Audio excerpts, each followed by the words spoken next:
Panibagong araw, panibagong hanap buhay. So kaya ito mga kasailan, katatapos ko lang maligo para mag-prepare para masigla tayo at gandang pakiramdam at siyempre mabango. Sabi ko nga mga kasailan, dahil nga sa mahal ng bilihin ngayon, kailangan marunong tayo gumawa ng paraan. Yung nasa mabuti lang mga ka-sideline.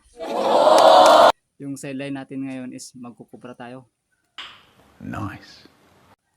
Yun yung gagawin natin ngayon.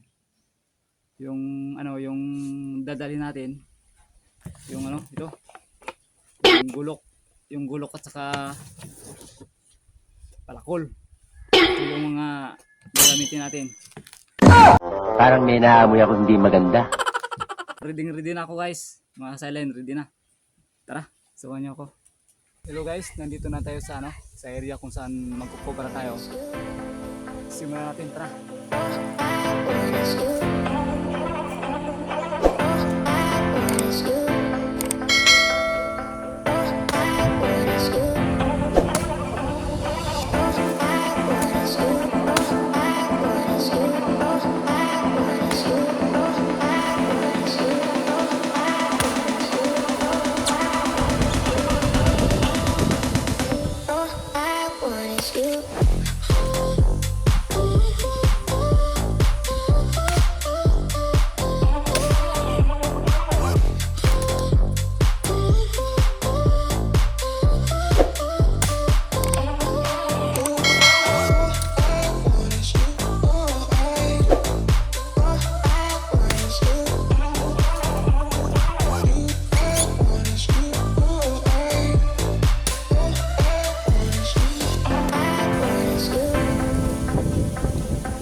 Ayan na guys, tapos na tayong magbiyak.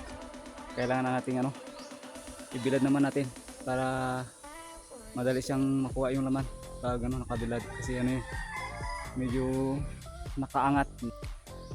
Tara, bilad tayo.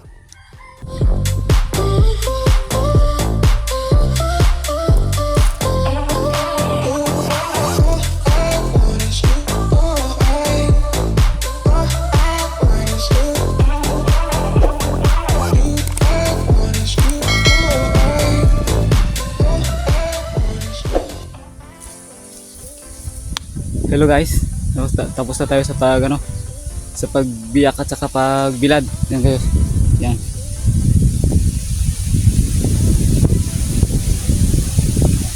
So madali lang guys. Oh, madali lang talaga. Pero masakit sa likod. Lalo na pag marami tayong kuprahin. So ito, isang tumpok lang ito. Kasi ito lang yung nakit na buko. So sa susunod guys, pag mga ka-sideline, pag maramihan gagawan ko ng content, gagawan ko ng video yung sa maramihan talaga. So mga ka-sideline, salamat sa inyo sa pagsama sa akin sa simpleng sideline ko ngayong araw. So bye bye.